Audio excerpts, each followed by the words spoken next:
And that's fine and important, and I think we need to do that.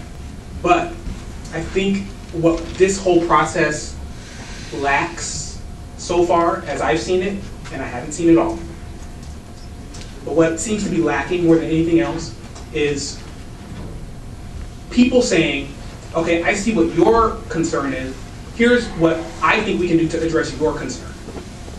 I see what your concern is, here's what I think we can do to address your concern. I hear a lot of people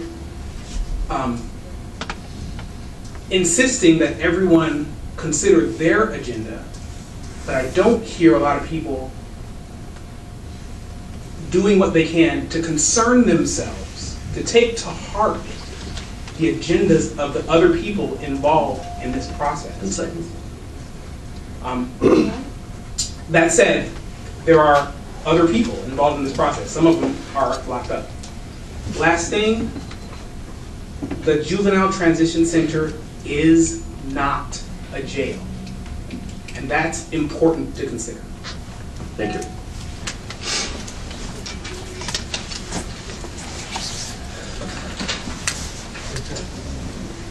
Matthew DePalma.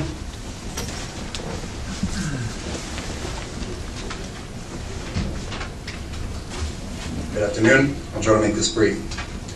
Today I'm here not just representing myself, but a fellow concerned citizen named Dan Mills, who is absent not by choice, but by scheduling conflict.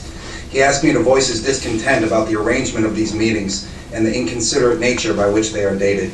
People have to work, you know this. Public officials must be accountable to the citizens to whom they owe their authority. Even if these proceedings are inconvenient to you, be glad that you have a public interested enough to attend. So often we forget, outside of crisis, that both sides of this room may one day truly need each other. That being said, this issue of building a new correctional facility, the pouring of resources, and the expansion of government property, I would like to state the obvious that this project was not put to a public vote. It was not a democratically made decision, and there has been public dissent about it since January of this year. There has been no reasonable alternative nor imaginative solution properly explored to avoid this massive application of resources. Has anyone considered a change in policy? And yes, I just said the dirtiest five-letter word in politics, change. Not real, like real change, not Obama change. In regard to the local treatment and sentencing of prisoners, you're poor, you're destitute. There are poor, there are destitute.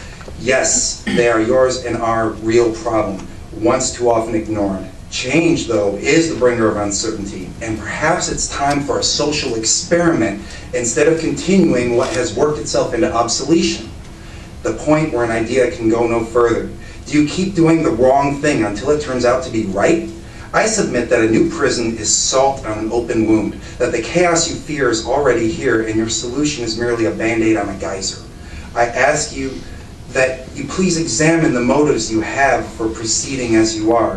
And if you find yourself reasoning with greed, doubt, hatred, or fear, you need to think again. Can you think of anything better for that money and for these people? Thank you. Okay, that's it on the actual yellow requests, Mr. Pratt.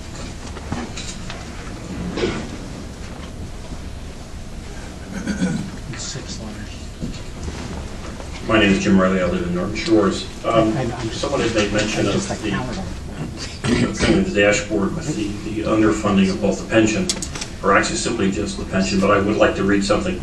This was just reported this summer by the American Academy of Actuaries. These are the people that, among many other things, determine whether pensions are accurately funded.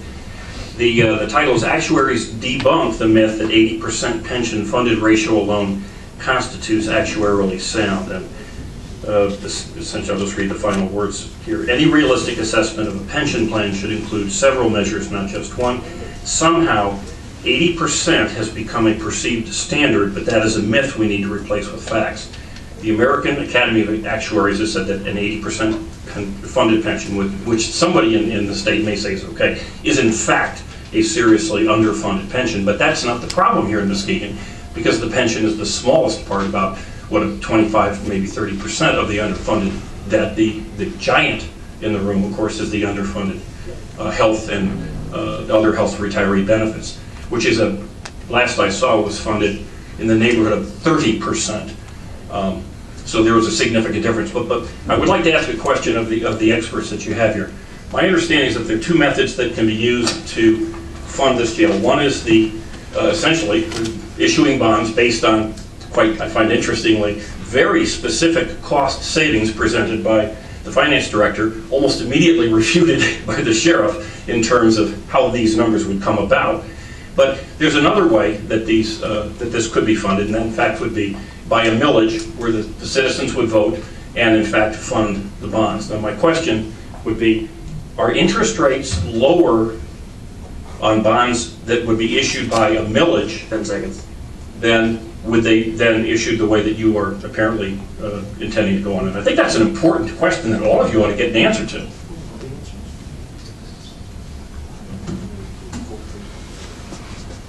Okay. Any comments from the committee? Any other audience participants?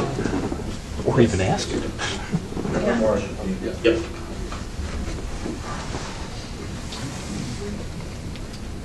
Hello, my name is Shanti Devi, 4380 Happy Point Lane, Norton Shores. You know, I've recently, in the last 15 years, come back to Muskegon after a lifetime away.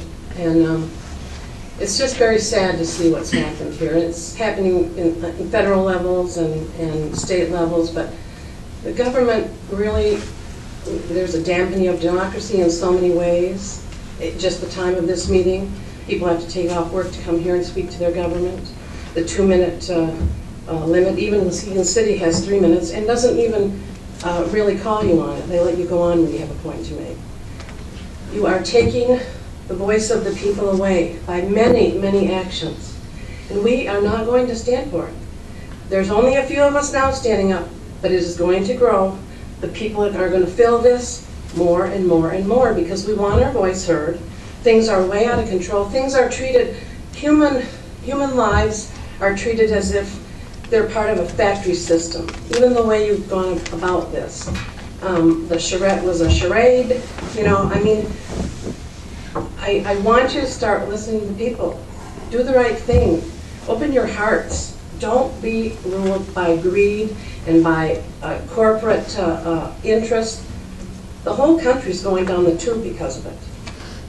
And, you know, I can't do anything on those bigger levels except for send my voice in, write the letters, but here you're our neighbors, our community, and I'm going to look at you eye to eye and beg you please to go in the other direction. The heart, the humans. What was your name? I'm sorry. Shanti Devi. Shanti. Okay.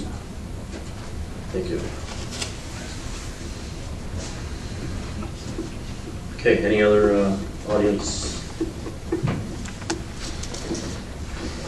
Seeing none? Will we adjourn? Motion to adjourn, is there a second? All in favor? Thank you. Well, we'll never get an answer if they never bother asking. You would think that their financial experts would have at least brought that up. Good Lord.